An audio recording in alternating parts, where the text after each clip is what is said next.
Hi, I'm Kyle Cohan, the owner of Wing Zone. We're proud to be associated with the Pat Dooley Show. Check us out at wingzone.com or come see us downtown on University Avenue. Hello, everybody. Welcome to another edition of the Pat Dooley Show. It's hard to believe this is the 9th one. It seems like we just started yesterday. But it is the 9th one. We got a lot to talk about. Obviously, Florida put it together against Georgia, but this is a lot of what I was talking about before. When the defense makes big plays and gets them great field position and scores points, as Brandon Spikes did on the interception return, you're going to get big numbers. You're going to score, well, even in this case, 41 points, which was plenty against that Georgia team. But, you know, you liked a lot of the things you saw offensively from Florida, especially they avoided the red zone. I guess that's the key to having success in the red zone, is avoiding it. The one time they did get there, though, they did score a touchdown. And certainly the field goal kicking was excellent. Special teams, I thought, was terrific in that game. The way they contained Brandon Boykin, who's a very good returner. It seems like every week Florida's facing a great returner and they shut him down. You know, I mentioned this in my column, just an idea of that defense and how well they're playing. You think about this. Ryan Mallett leads the SEC in passing, 12 completions against Florida's defense. Anthony Dixon from Mississippi State, 5 straight 100-yard games going into the Florida game, 252 coming out against Kentucky, Florida game 53 yards. A.J. Green, unbelievable receiver, leading the SEC in catches and yardage, 3 catches. They're playing their best against the best players, and you have to give them a lot of credit for that. That brings us, of course, to Vanderbilt this weekend. Florida is a big favorite, 35-point favorite, not surprising. Vandy, the most surprising score I saw all weekend was Georgia Tech beating Vandy 56-31. Not because Georgia Tech won easily, but Vandy's defense has been very salty all year, and their offense has been awful. But here they score 31, and it's not even close to being enough. So I'm not sure what to think about Vanderbilt. They did lose their quarterback in the game, Larry Smith, with a hamstring injury. So it'll be Mackenzie Adams, whose last start was against Florida last year up in Nashville and didn't go very well.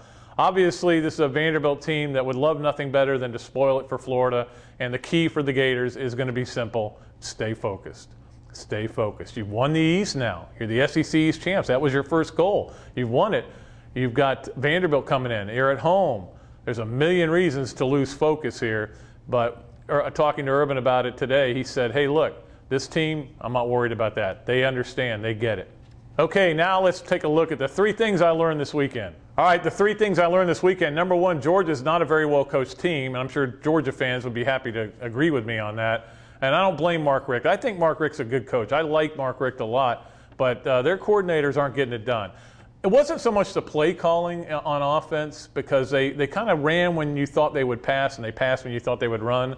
But just the execution, the fundamentals. And defensively, it's like they don't have a clue, really. I think they've got better talent than they're playing with up there. Some people have told me some of the problem is their strength coach, that they're not getting the most out of those players. I don't know. They're better than 4-4 talent-wise. And Mark Richt's going to have a tough decision to make, because I got a feeling somebody's going to be leaning on him to get rid of one or both of those coordinators. But they're not getting it done. That's pretty obvious. Number 2 thing I learned this weekend is it's all about timing and where the cameras are. Obviously, the Brandon Spikes thing was embarrassing for the University of Florida. But if the cameras weren't on him, though, we might never have known about it. It was his biggest sin was that he got caught. Well, I can't say that. His biggest sin was that he tried to gouge a guy's eyes out. And on the other hand, many of you have sent me emails of YouTubes of Nick Williams, the Georgia player who cheap-shotted Tim Tebow. And I think that when you look at that thing, it didn't get the play. But think about this. What if Tebow gets knocked out on that play in his second concussion? It's all anybody's talking about. The Brandon Spikes thing is forgotten. And I think that sometimes it's just about where the cameras are and where you are and when you are there. But anybody who had an opinion nationally, you're entitled to it. It's fine. You're entitled. That's what you get paid for. But if you weren't at the game, I really don't care what your opinion was, because that game was one of the chippiest games I've ever seen in my life. And number 3, it wasn't really on the weekend. It was Monday, but Florida's basketball team might be pretty good. I've been hearing a lot of this from the camp over there. I've seen Billy. He's very optimistic about this basketball team this year. I've talked to people who watched them practice. They're not bad. And I think they're a lot better than they were last year and the year before. I think they've got guys playing the positions they're supposed to play, which they haven't had in the past. They've got a little bit of depth. Watch out for the Gators. Now, the league is better as well, and that's going to make it tougher for Florida. But I think they're going to be more fun to watch than they've been the last 2 years. All right, that's going to do it for the 3 things I learned. Now we're going to go to our special interview with my special guest, Neal Anderson. The Pat Dooley Show, brought to you by Wing Zone, locally owned and operated, featuring 15 award-winning flavors. Count on Wing Zone for all of your tailgating needs. Call or order online at wingzone.com. Call for daily lunch specials. Ask about our 2 for $12 special. All right, welcome back to another edition of the Pat Dooley Show, and our special guest is Neal Anderson, one of the great running backs in Florida history. Should be on the Ring of Honor probably, but you know how that thing goes. They've got that politicized to the point where you can't get up there, Neal. You just can't get up there. I think I'm going to be okay, though. You can live with that? I can live with it. Neal, when I did my book, Game of My Life, had one of the great recruiting stories about everybody was saying how much, back then especially, players were getting paid to sign. You guys went into debt for you to go to Florida, We went into debt. It's a true story. My family, my mom especially, wanted, and you got Bear Bryant, Charlie Pell, coaches like that coming to the house, Bobby Bowden. She wanted everything to look nice. So we went out and bought some new china, some silverware, different things, so it would look good. So when it was all said and done, I mean, we were out of a lot of money. And I found out other guys were actually getting a little bit of money. But, they were. But it was the right way to do it.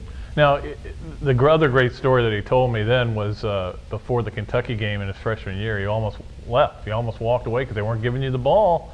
They said, okay, if you're going to walk away, we'll give you the ball. What'd you go, 182, somewhere around there? Well, you know, I went from in a short period of time, a couple of weeks, with different things that happened, suspensions, people got hurt. Right.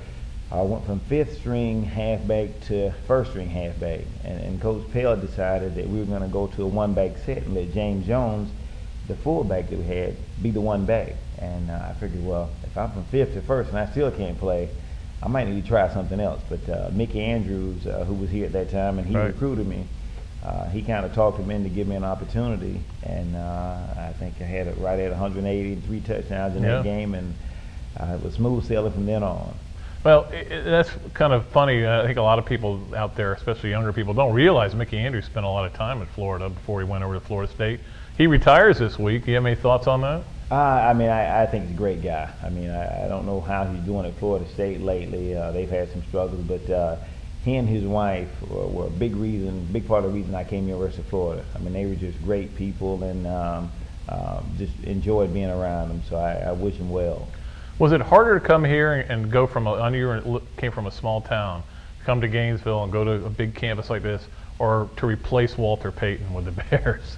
It actually was harder to come here. I mean, I had never really done much traveling. I'd always been home with my family. I was a mama's boy, and I'd always been at home. So coming here, you know, the reporter, or one reporter we had in our hometown, his question was, what are you going to do in a big city like Gainesville? To us, I mean, this was just a metropolis. And so that was a lot harder. I think once I got used to being here and then got drafted, that was pretty smooth sailing going to Chicago. Do you think people realize how good, now that Florida's had these national championships, how good that '84 team was? No. Yeah, and it's hard because with the violations we had and being put on probation, a lot of people didn't quite realize the talent they had on that team. Right. And I often get asked, I mean, who would win between the national championship teams that they've had and that team? And I think my opinion might be a little bit biased, but we had a lot of talent on both sides of the ball. Definitely did, and you know, now you're watching a Florida team that's certainly run a different style of offense than what you guys ran, pro style. Right. How do you think you'd fit in right now if you were in your playing shape? I think I do okay. I don't think it would be what I would prefer. I mean, I like lining up in that I formation and running downhill, but they spread the field so much, and Spurrier spread it a little bit when he was here, but they spread it so much that you're going to get some running lanes to hit. So it ends up working out okay. I don't know how well it prepares you for the NFL and what you're going to see there. So I prefer to line up in that I formation. You've never been afraid to voice your opinion with whether it's with the athletic director or the coaches there. You fought hard to make sure that the athletes got a chance to buy tickets to games as well. Right. What's your relationship been like with Urban Meyer so far? We've had a pretty good relationship. You know, he's been very cordial, very nice to me. We've talked quite a few times. I don't see him a lot. You know, my kids are 11, 9, and 5. And they got sports all the time, so I'm into their sports and what they're doing. But as far as I can tell, I mean, he looks like he's done an outstanding job, and he's also reached out to some of the former players to get them back involved in the program, which I admire him for that.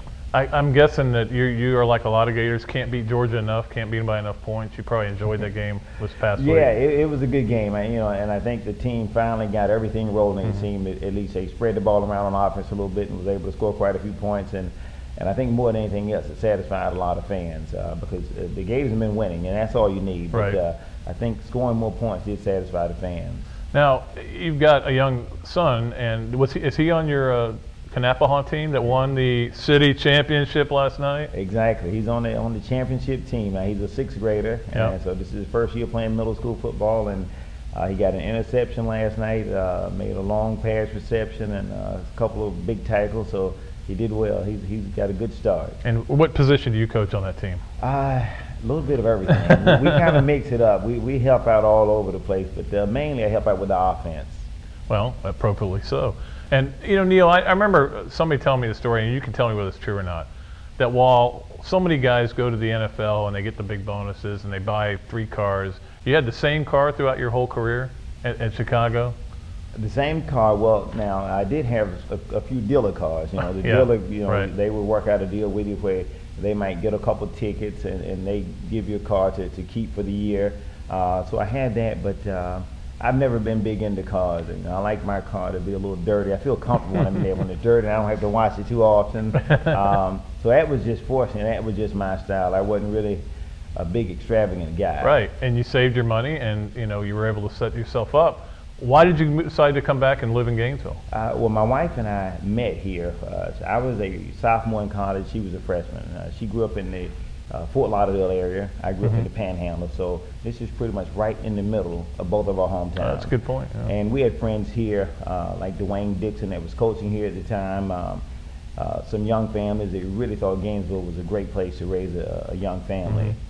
So we decided to move back here, and we were very happy about the decision. Yeah, I was going to say, you probably haven't been disappointed, have you? No, it's been great. I mean, you can't beat the weather. The kids are running around short sleeve shirts every day, almost all year, and you got the great college atmosphere with all the sports going on, and it's a pretty friendly town, so we love it. This guy actually makes me sick because he was like a scratch golfer, 2 or 3 handicap, and then he decided to play tennis, and he got really good at tennis, and then he'd go back and play golf and beat everybody again. I mean, I guess it's just a natural athletic ability, huh? God is blessed with a lot of athleticism, but I did really get into golf and was playing a lot and got down to scratch. But now the tennis bug has bit me. So you're still on tennis now? Still on tennis. But you occasionally will play golf? Very rare. I've done well when I play, but I'm working on the tennis game. And my goal when I started playing tennis was to be able to go out and practice with the Lady Gators, and them not to feel like I was a handicap case that they had to babysit, right. That I could go out and actually hold my own. And Coach Roland Thornquist, the coach of the women's team, have been nice enough to let me come out and play some doubles with them, and I didn't do too bad. Yeah. Well, did you win, though? That's the question. No, me and my partner. Because you're competitive now. We didn't win, but it was a close match, though. Well, I'm telling you, he's a really good golfer, too, and if he wants to go out right now, he can hammer me, and I'm not terrible, but he's one of the greats, one of the really special guys, and I appreciate him coming on the show. He's going to come back and do a segment of Either Or, but right now we got to go to see what's on today's list. Wing Zone was started in Gainesville and has over 70 locations across the country. Our Wing Zone has been recognized by the Wing Zone Corporation in 2007 as Franchise of the Year. Call 352-331-6011 or visit us online at wingzone.com.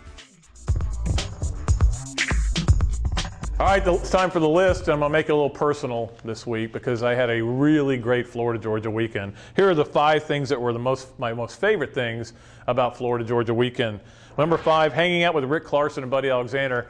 Friday afternoon, evening / we were over there, and Rick Clarkson, one of the great basketball players in Florida history. I had to explain to everybody who he was. He's been with the tour for a long time. It was just great. He's one of the great guys, and we had an enjoyable time talking there. And Buddy Alexander with his wife, Joan, and several other people. Just a lot of really good friends that were there at the Sawgrass Marriott. Just one of the fun Friday nights of all time, which brings me to number 4, a 2-hour conversation with Robin Fisher. Robin, of course, was one of the great Florida players, nose tackle, who actually led the team in tackles. And as I was coming out from dinner, he came up to me and we started talking. We ended up sitting there for 2 hours, talking about Urban, talking about the old days, talking about the new days. and that was a lot of fun as well. And number 3, Kelsey getting special time with Tim Tebow. I know she's 8 years old, but it was really cool. Luckily, a friend of ours, Charlie Strong, was able to get her some special time with Tim, got her picture taken with him, and it made her day, I can tell you that much. Number 2, tailgating on the grassy knoll. My brother got there early, Tim, and set us up in a great spot in the grass median there just outside the stadium, and it was about as good a tailgate as you can ever ask for. Unfortunately, it was very hot, so I had to get out of there after a while, but I did enjoy it. It was a lot of fun, a lot of good food, and my niece turned 21. We had a little birthday cake. I know this is all very personal, but it's my show, so what are you going to do? And the number one thing I enjoyed the most about this weekend was Tim Tebow's record-breaking run. Look, I'm one of the people who insists that he hasn't broken the record, but the bottom line is technically he has. I'm a big believer that they should count the bowl records retroactively, not just currently, and that would leave him with a few more to break Herschel Walker's record because he had 5 in the bowl games. But when he broke that tackle and was in the open, there was that moment where you're sitting there watching that and you go, wow, I am seeing something historic, and it is so cool. Tebow against the Dogs in Jacksonville breaking Herschel's record. It was just that flash where you went, this is very neat. And it really was the most special moment out of that whole great weekend of a lot of fun. All right, we're going to take a break. We're going to come back. Neal Anderson is going to rejoin me. We're going to do either or. Check out the Pat Dooley Show, brought to you by Wing Zone. Remember, when it comes to your next football party, Wing Zone has you covered. Now offering convenient delivery. Call 352-377-2473 or go online to wingzone.com to order today. All right, welcome back to our latest edition of Either Or, and Neal Anderson's rejoined me to answer some of these very tough questions. Number 1, Neal, who was a better running back, John L. Williams or Lorenzo Hampton? You played with both those guys. Toss up. Both great running backs, a little different. Both had great hands. John L. was a better blocker, but he played fullback, bigger guy. Lorenzo, a little more speed, so I toss up. Low Hampton diving over the goal line at Georgia, against Georgia. I know that was one of my favorite plays ever at Florida. Yeah, I mean, the guy could play. I mean, they both were first-round draft picks, so you can't do much better than that. You surprised Lowe didn't do much more in the NFL? I mean, John L. had a great career in the NFL, but Lowe was kind of in and out and didn't really play a lot. He kind of was a specialist. I think they wanted to bring him in and kind of do what Nat Moore had done, years before for the Dolphins. A great receiver out of the backfield.